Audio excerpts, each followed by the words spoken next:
नमस्कार, 8 की कड़क खबरें देख रहे हैं आप और मैं हूं आशीष त्रिपाठी आपके साथ।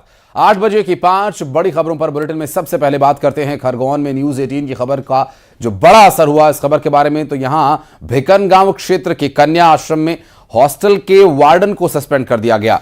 क्या है पूरा मामला, विस्तार से बताएंगे। साथ ही अंबाला में बीएसपी नेता की हत्या के मामले में पुलिस ने बड़ी कार्यवाही की है, ये भी खबर आपको दिखाएंगे। और साथ ही पत्रकार पर सांसद का गुस्सा क्यों फूट पड़ा, ये भी दिखाएंगे। तस्वीरें आपको दिखाएंगे। महाराष्ट्र में बुर्के पर पाबंदी लगाने की जो मांग की गई है, किसने की है ये मांग और क्यों की गई ये मांग, ये भी बताएंगे। और इसके अलावा खबरों में वायरल गर्ल मोनालिसा को लेकर बड़ी खबर, ये भी बताएंगे। और साथ ही खबरों का सिलसिला आगे बढ़ाएंगे, इन सभी खबरों को दिखाएंगे आपको। और शुरुआत भोपाल से, जहां सौरभ और उसके 2 राजदार रिमांड पर हैं। जहां 40 करोड़ की प्रॉपर्टी की बात साफ हो चुकी है, सूत्रों के हवाले से ये जानकारी मिल रही है।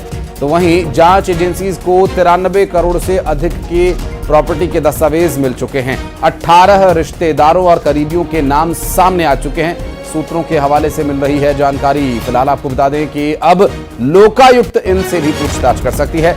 सौरभ और 2 उसके जो राजदार हैं, अलग अलग पूछताछ उनसे हुई है और अब तीनों को एक साथ बैठाकर, आमने सामने बैठाकर पूछताछ हो सकती है। इसके बारे में भी डिटेल्स आप तक पहुंचा रहे हैं शैलेंद्र, हमारे सहयोगी इस वक्त हमारे साथ जुड़ गए, बात करेंगे उनसे। शैलेंद्र, अभी फिलहाल तीनों से अलग अलग पूछताछ हुई है, लेकिन अब आमने सामने बिठाकर जो पूछताछ की जाने की बात है वो कब तक अमल में लाई जाएगी और क्या कुछ खुलासे अब तक हुए हैं, सूत्र क्या बता रहे हैं?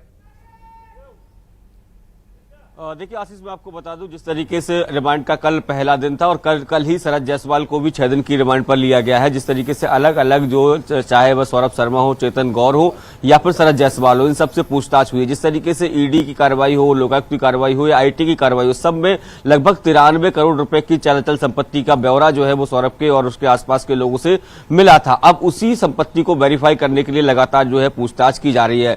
सूत्रों के हवाले से जो जानकारी लगी वो उससे पता चल रहा है कि लगभग 40 करोड़ की संपत्ति की बात सौरभ शर्मा, शरद जायसवाल और चेतन सिंह गौर ने स्वीकार की है कि यह संपत्ति उनकी है। लेकिन जो सबसे बड़ी संपत्ति, जो 52 किलो सोना और 11 करोड़ कैश की बात हो रही, इसको कोई भी व्यक्ति, तीनों में से कोई भी स्वीकार करने को तैयार नहीं है कि उनका है। सौरभ शर्मा का यह कहना है कि उसको इसके बारे में कुछ नहीं मालूम है कि ये किसका है, जबकि चेतन सिंह गौर के नाम वो गाड़ी रजिस्टर्ड थी। तो ऐसे में क्या चेतन सिंह गौर इसका सबको कर रहा था? कहीं ना कहीं उसको लेकर जरूर अभी पेच फंसा हुआ है। लेकिन इस सब के बीच में लगभग 18 लोगों के नाम जरूर सामने आए हैं, जिनको कहीं ना कहीं सौरभ ने संपत्तियां उनके नाम की थी। जहां पर आपको याद होगा मंडोरी में जिस जगह पर, जिस फार्म हाउस पर जो कार मिली थी, वो भी सौरभ के रिश्तेदार की बताई गई है।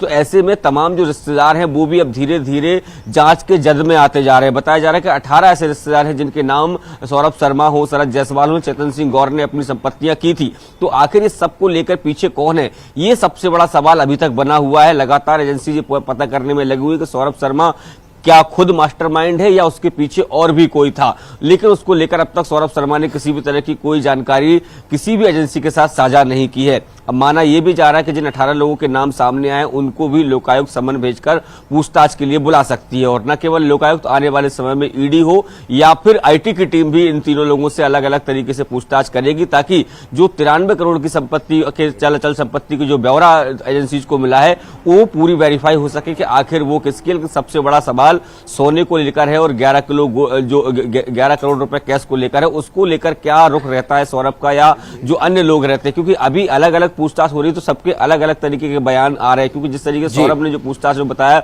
उसने कहा कि शरद जायसवाल और चेतन सिंह गौर को उसके हर एक कारोबार के बारे में जानकारी है। जब देखना यह भी होगा शैलेंद्र की आमने सामने बिठाकर जब पूछताछ होगी तो क्या तथ्य सामने आते हैं और क्या विषय वो होंगे जिस पर खुलासे होना अभी बाकी है। बहरहाल बहुत बहुत शुक्रिया आपका इस पूरे मामले पर जानकारी देने के लिए। और बढ़ते आगे, खरगोन में न्यूज 18 की खबर का बड़ा असर हुआ, जहां भिकनगांव क्षेत्र के कन्या आश्रम में छिरवा में बाइबल पढ़ाने और प्रार्थना करने के मामले में छात्रावास अधीक्षिका रीता खरते को जनजातीय कार्य विभाग के सहायक आयुक्त प्रशांत कुमार आर्य ने निलंबित कर दिया। छात्राओं को अन्य धर्म की शिक्षा के लिए प्रेरित करने और आश्रम की साफ सफाई का काम छात्राओं से करवाने पर यह कार्यवाही की गई। और निलंबन की अवधि में रीता खरते को भिकनगांव विकासखंड शिक्षा अधिकारी कार्यालय में अटैच किया गया है। आपको बता दें कि छात्राओं की शिकायत की जांच बीईओ भिकनगांव ने की थी और छात्राओं और पालकों की शिकायत पर यह सही पाया गया और न्यूज 18 ने इस खबर को प्रमुखता से दिखाया और खबर का बड़ा असर हुआ।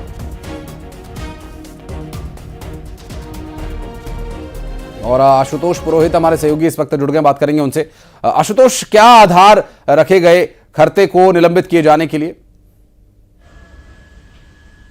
जी, मैं आपको बताना चाहूंगा, ये भीकनगांव का छिरवा कन्या हॉस्टल है। यहाँ पर जो है बाइबल पढ़ाने और प्रार्थना करने को लेकर छात्राओं को लगातार दबाव बनाया जाता, तो इसके चलते हुए छात्राओं और पालकों ने शिकायत की थी और शिकायत के बाद जो बीईओ है भीकनगांव के दिनेश चंद पटेल, उन्होंने जांच की थी। न्यूज 18 ने इस खबर को बड़ी प्रमुखता से दिखाया था। न्यूज 18 की खबर का बड़ा असर हुआ है। सहायक आयुक्त जो जनजाति कार्य विभाग के हैं प्रशांत आर्या ने, जो अधीक्षक है रीता खरते, उनको तत्काल प्रभाव से निलंबित कर दिया और उनको भीकनगांव बीईओ कार्यालय है वहां पे अटैच कर दिया। तो कुल मिलाकर ये कहा जा सकता है कि जो कन्या हॉस्टल था वहां पर जो आदिवासी अंचल का गांव है छिरवा, वहां पर छात्राओं को दबाव दिया जा रहा था कि वो बाइबल पढ़ें और प्रार्थना करें। और जब जांच हुई थी, जांच के दौरान छात्राओं के पास बाइबल के पन्ने और साथ ही जो प्रार्थना के दस्तावेज है वो भी बीईओ ने जब्त किए थे। और उसके बाद ये न्यूज 18 की खबर का बड़ा असर है कि प्रशासन के द्वारा विशेष रूप से सहायक आयुक्त जो है प्रशांत आर्या के द्वारा रीता खरते जो हॉस्टल अधीक्षक है उनको निलंबित किया है। जी आशीष, बहुत शुक्रिया आपका इस पूरे मामले पर जानकारी देने के लिए आशुतोष। और बढ़ते आगे, सिवनी में भीषण सड़क हादसे की जानकारी मिल रही है, जहां 2 ट्रक्स और एक कार के बीच टक्कर हो गई। सिवनी नगर पालिका अध्यक्ष घायल हो गए। दरअसल शफीक खान समेत 4 लोग इसमें घायल हुए बताए जा रहे हैं। घायलों को अस्पताल में भर्ती किया गया है। कुरई थाने के सुकतरा गांव के पास ये हादसा हुआ है। सिवनी में भीषण सड़क हादसे की जानकारी मिल रही है। 2 ट्रक्स और कार के बीच टक्कर हुई थी और सिवनी नगर पालिका अध्यक्ष घायल बताए जा रहे हैं। शफीक खान समेत 4 लोग घायल हुए। घायलों को अस्पताल में भर्ती किया गया है। कुरई थाने के सुकतरा गांव के पास ये हादसा हुआ। सिवनी नगर पालिका अध्यक्ष इस हादसे में घायल हुए और हादसे के बाद की एक्सक्लूसिव तस्वीरें आपको हम दिखा रहे हैं। ये सिवनी से सामने आई तस्वीरें।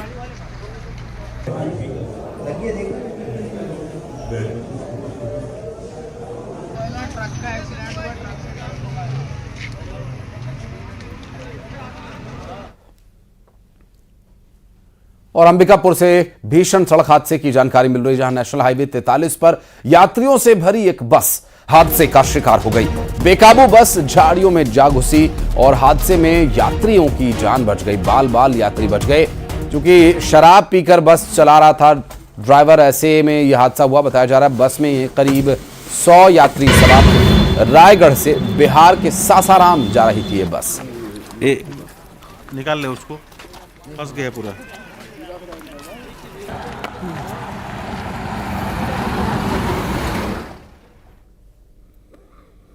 और बिहार में जेडीयू के सांसद अजय मंडल का वीडियो बनाने पर भड़क गए और वीडियो बनाने पर उन्होंने पत्रकार को दौड़ा कर पीटा और इस दौरान जेडीयू सांसद ने पत्रकार के साथ गाली गलौच भी की। दरअसल प्रगति यात्रा के तहत मुख्यमंत्री नीतीश कुमार भागलपुर आने वाले थे। इस दौरान हवाई अड्डा मैदान के मुख्य गेट पर कवरेज करने के लिए पहुंचे पत्रकारों के साथ सांसद अजय मंडल ने मारपीट करना शुरू कर दिया और वीडियो बनाने पर भड़क उठे सांसद महोदय।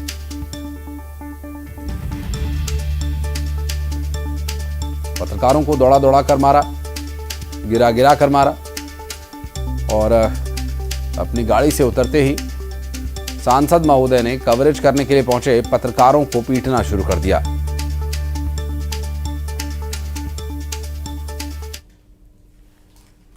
और हरियाणा के अंबाला में बीएसपी नेता की हत्या के मामले में पुलिस ने बड़ी कार्यवाही की है। पुलिस ने हत्या में शामिल मुख्य शूटर्स को मुठभेड़ में मार गिराया और कुछ ही देर पहले चंडीगढ़ और अंबाला के बीच ये मुठभेड़ हुई थी।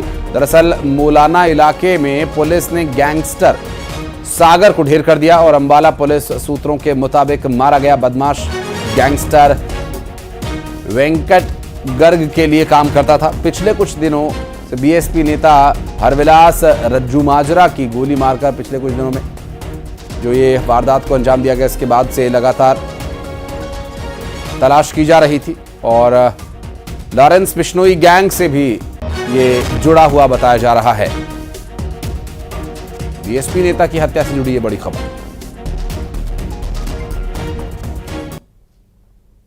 महाराष्ट्र में बीजेपी नेता और मंत्री नितेश राणे ने परीक्षा केंद्रों में बुर्का पहनने पर रोक लगाए जाने की मांग की है। उन्होंने महाराष्ट्र के शिक्षा मंत्री दादा भुसे को पत्र लिखा और ये मांग की कि 10वीं और 12वीं की परीक्षा में छात्राओं को बुर्का पहनकर परीक्षा देने से पाबंद किया जाए। और उन्होंने आशंका ये जताई कि बुर्के की आड़ में किसी तरह के इलेक्ट्रॉनिक डिवाइसेस का इस्तेमाल हो सकता है और इसके लिए उन्होंने अब मांग रखी है 10वीं और 12वीं कक्षा की छात्राओं को बुर्का या नकाब पहनकर परीक्षा केंद्र में जाने की मनाही हो, उन्हें पाबंद किया जाए। इसके संबंध में शिक्षा मंत्री दादा भूसे को उन्होंने पत्र लिखा है। ये सरकार जो हिंदुत्ववादी विचार की सरकार है, हम कोई भी तुष्टीकरण की राजनीति सहन करेंगे नहीं और करने देंगे भी नहीं। जो रूल अन्य हिंदू धर्म के हमारे छात्रों को लगता है वही नियम या रूल ये मुस्लिम धर्म के भी छात्रों को लगना चाहिए। जिसको भी हिजाब पहनना है, बुर्का पहनना है, वो अपने अपने घर पे या अपने अपने जहाँ पे उसको परमिशन है वहीं पहने। जिधर एग्जाम देने का वक्त आया है, जब छात्र बन के वहां आए और अन्य छात्रों जैसे बैठ के अपनी परीक्षा या अपनी एग्जाम दे दे। हिजाब या बुर्का डालने के बहुत सारे धोखे इसके पहले भी नजर के सामने आए हैं, जहां लॉ एंड ऑर्डर का भी विषय सामने आया है, उसके साथ कॉपी के भी बहुत सारे इंसिडेंसेस आए हैं। इसलिए मैंने कंसर्न मिनिस्टर को पत्र लिख के उनको कहा है कि कोई भी इस तरीके का अगर डिसीजन हो तो रद्द कर दे। और विदिशा के तोपुरा क्षेत्र में भीषण आग लगने का एक मामला सामने आया। दरअसल बांस के स्टॉक में भीषण आग लग गई। बांस इकट्ठा कर वहां पर रखा हुआ था और आग लग गई। समय रहते फायर ब्रिगेड ने आग पर काबू पा लिया और 3 दमकल की गाड़ियों ने मौके पर पहुंचकर आग को बुझाया और आग पर काबू पाया। विदिशा से यह पूरा मामला सामने आया। तस्वीरों में आप देखकर अंदाजा लगा सकते हैं कि कितना भीषण ये अग्निकांड था। नहीं तो बहुत लंबा चौड़ा हो जाएगा सब। किसने लगाया फोन नहीं लगाया। और बैतूल में 3 शिक्षकों की बेरहमी से पिटाई कर दी गई। शहर की चौपाटी पर हंगामा और मारपीट हुई। दरअसल गाड़ी खड़ी करने को लेकर बहस हुई थी दुकानदारों से। शिक्षक और दुकानदारों के बीच बहस हुई और दुकानदारों ने शिक्षक को बुरी तरह से पीट डाला। बीच बचाव कर रहे 2 अन्य शिक्षकों को भी पीटा दुकानदारों ने। गाड़ी पार्क करने को लेकर विवाद हुआ था। कुछ तस्वीरें भी इसके सामने आई है, वो भी तस्वीरें आपको दिखाएंगे। फिलहाल आपको बता दें कि बीच बचाव करने आए 2 शिक्षकों को भी दुकानदारों ने नहीं बख्शा और जमकर मारपीट उनके साथ की। बैतूल से पूरा मामला सामने आया, जहां पर 3 शिक्षकों की दुकानदारों ने पिटाई कर दी। शहर की चौपाटी पर गाड़ी पार्क करने को लेकर यह पूरा विवाद हुआ था। बैतूल से सामने आई ये पूरा मामला 3 शिक्षकों से मारपीट का मामला, जहां दुकानदारों ने पहले गाड़ी पार्क करने को लेकर बहस की और उसके बाद ये विवाद मारपीट में तब्दील हो गया।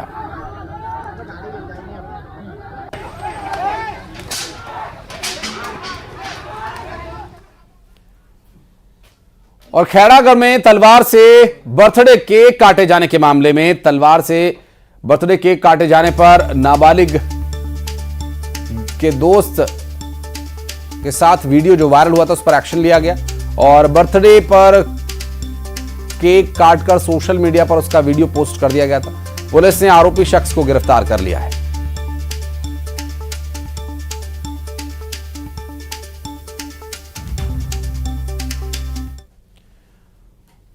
और अगली खबर नारायणपुर से, जहां जवानों के सर्चिंग पार्टी पर आईईडी ब्लास्ट करने और फायरिंग करने में शामिल 3 नक्सलियों को पुलिस ने गिरफ्तार कर लिया है।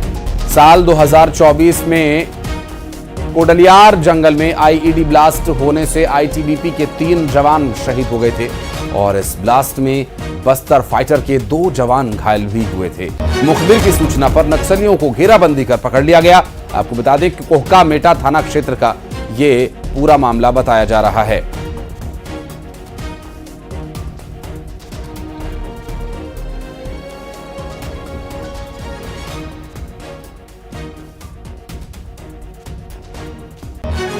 इन 3 नक्सलियों को घेराबंदी कर पकड़ा गया। नारायणपुर से बड़ी खबर आपको बता रहे हैं। सर्चिंग पार्टी पर आईईडी से ब्लास्ट कर हमला करने के तीनों आरोपी बताए जा रहे हैं। नारायणपुर से पूरा मामला सामने आया। आईईडी ब्लास्ट में आईटीबीपी के 3 जवानों की शहादत हुई थी। जी करके पूरे भारतीयों का मान बढ़ाया, सम्मान बढ़ाया और आज़ादी के लिए जिस प्रकार से अंग्रेजों से उन्होंने संघर्ष किया है। आइंस्टीन ने सही कहा था कि दुनिया आश्चर्य करेगी कि दुबले पतले इतने एक प्रकार से थोड़ा कृशकाय शरीर लेकिन विराट व्यक्तित्व के धनी, जिनका मन का इरादा हिमालय की एवरेस्ट चट्टान से भी ऊपर था, जिनने सत्य अहिंसा के मार्ग को सदैव प्राथमिकता दी है। मैं उनको पुण्य स्मरण करता हूँ। मध्य प्रदेश सरकार की ओर से पुण्य बापू का जीवन हम सब के लिए सदैव आदर्श के रूप में रहेगा। आज पुण्यतिथि के साथ हमने उनको स्मरण भी किया है। मैं मध्य प्रदेश के युवाओं के लिए रोजगार के अवसरों के लिए, खासकर औद्योगिक निवेश को बढ़ाने के लिए जापान की यात्रा में हूँ। मुझे इस बात का संतोष है कि जिस प्रकार से जापान सहित बाकी देशों में भी रुझान बढ़ रहा है, यशस्वी प्रधानमंत्री श्रीमान नरेंद्र मोदी जी के नेतृत्व में भारत उत्तरोत्तर उन्नति कर रहा है। ऐसे में सब राज्यों और राज्य सरकारों का दायित्व बनता है कि वो अपने यहाँ औद्योगिक निवेश को बढ़ाएं, जिससे हमारी जीडीपी में न केवल वृद्धि हो बल्कि युवाओं को रोजगार भी मिले, आर्थिक तरक्की हो। जापान वो देश है जहाँ आर्थिक संपन्नता तो है ही, लेकिन यहाँ पर प्रौद्योगिकी के मामले में बहुत अच्छी उन्नत अवस्था है। रिसर्च को प्रोत्साहन देते हैं, जीवन अनुशासित जीते हैं और कई प्रकार की संभावनाओं से भरा हुआ ये पूरा क्षेत्र है। हम आगे बढ़ करके जापान और भारत, खासकर मध्य प्रदेश के संदर्भ में ये यात्रा मील का पत्थर साबित होगी। मेरी अपनी ओर से जापान वासियों को भी शुभकामना और मध्य प्रदेश वासियों के लिए, खासकर यहाँ के बाद जब ग्लोबल इन्वेस्टर समिट 24 तारीख को होगी तो मैं उम्मीद करूंगा कि इस प्रकार से बहुत अच्छा प्रतिसाद हमको मिलेगा। आज एक और कष्ट को स्मरण करना चाहूँगा। बीते दिन अमावस्या के समय कुंभ में संगम स्नान में हमारे लिए दुखद घटना हुई है। सुबह कई सारे लोग काल के गाल में समा गए। परमात्मा उनको, बाबा महाकाल अपने चरणों में स्थान दे। ये एक तरह से हम सबके लिए दुखद बात है और मुझे इस बात की जानकारी दी गई कि 3 लोग हमारे भी मध्य प्रदेश के उस यात्रा के दरमियान अपने मोक्ष की, खास करके दुखद घड़ी में मोक्ष को उन्होंने प्राप्त किया है। घटना की जांच के तो सरकार ने निर्देश जारी किए हैं और आप सबसे निवेदन करना चाहूँगा कि अब जो जहाँ है वहाँ से सुरक्षित रहे, आने जाने के मार्ग का निर्धारण कर सुरक्षित यात्रा पूरी करे। मैं सभी पुण्यात्माओं के लिए पुनः बाबा महाकाल से कामना करता हूं कि उनको अपने चरणों में स्थान दें।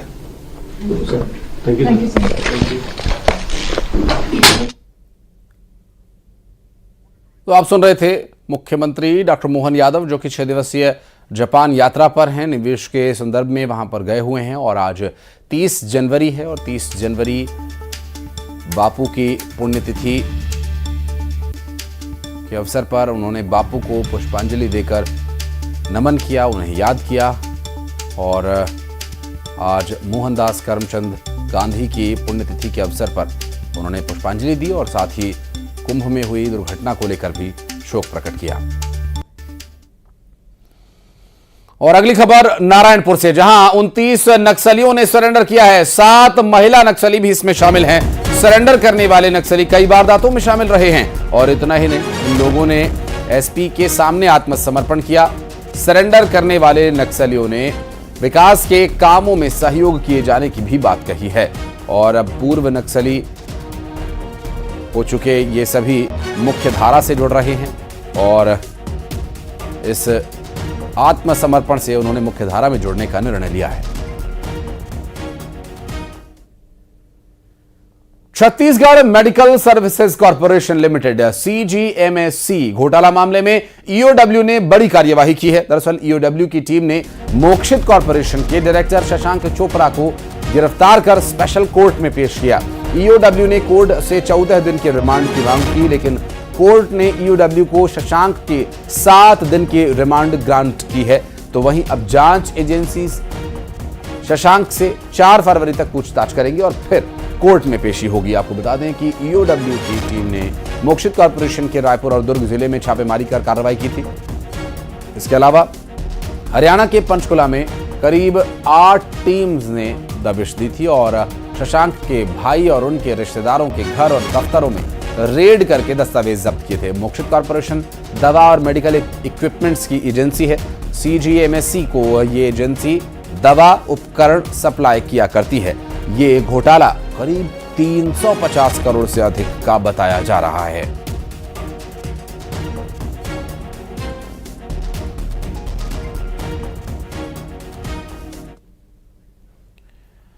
और छतरपुर में रिश्वत लेते पटवारी को रंगे हाथों गिरफ्तार किया गया। 5,000 रुपए की रिश्वत लेते ईओडब्ल्यू ने पटवारी देवेंद्र राजपूत को पकड़ा। दरअसल ये घूस ले रहा, जमीन की तरमीम की एवज में घूस ली जा रही थी। रिश्वत की रकम चपरासी लेकर भाग गया।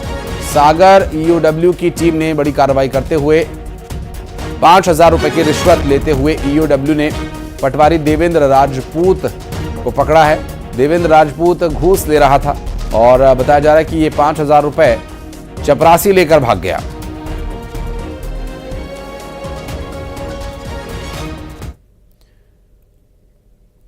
और अब 20 बड़ी खबर दिखाते हैं आपको फटाफट अंदाज में।